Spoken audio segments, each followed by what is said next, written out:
Hey, thank you for watching. Oh my goodness, I love this series we're doing on Flawed Heroes. Flawed Heroes.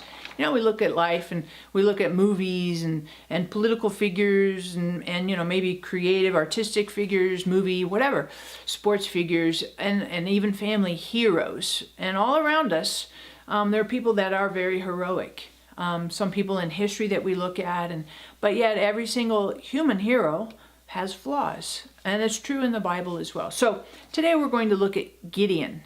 I think Gideon is amazing. I always like Gideon because I look at him. He's in Judges, starts in chapter 6, and he's not this like large and in charge guy. The first time you meet him, he's hiding and kind of in a wine press and trying to kind of stay hunkered down and not observable because he's scared about the people around him and the oppressors, you know, political people that had come into Israel and conquered and stuff like that. So he's hiding, and yet an angel says to him, "Hey, you mighty man of valor." And you know, Gideon, it's like he looks behind him. Who are you talking to? And the angel's like, "I'm talking to you."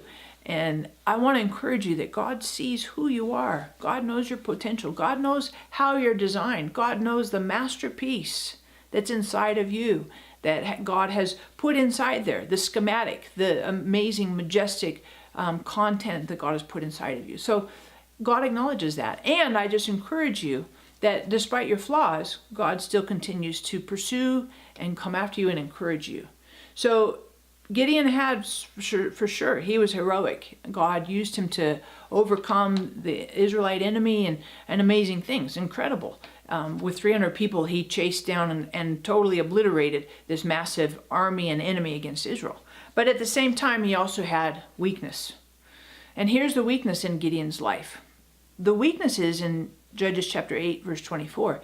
Gideon made an ephod, this like vest thing, and it was for religious purposes, and it became an idol, a distraction for Israel from worshiping the one true God.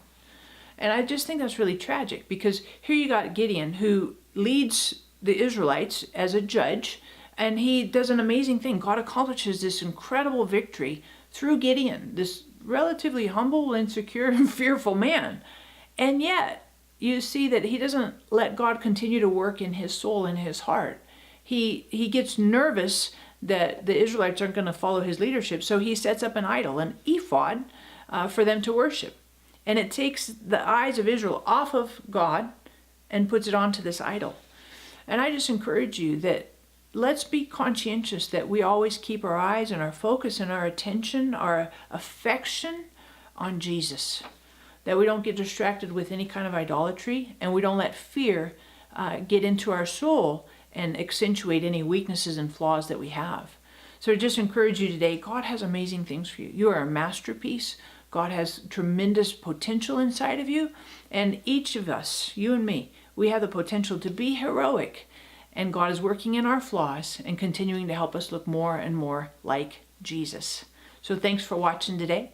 Super appreciate any kind of feedback. Love to have you subscribe to my channel. Pass this on to some friends. I know it'll be encouraging to them as well.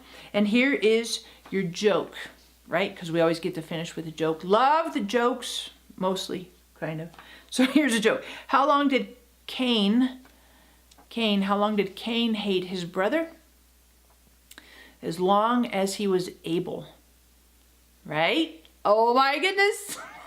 I know, you love it. It's amazing. You just wait with bated breath. Wait for it. I know, it's still not as good as it was last week. Thanks again for watching. We're going to finish up next week on our series, Flawed Heroes. Thank you.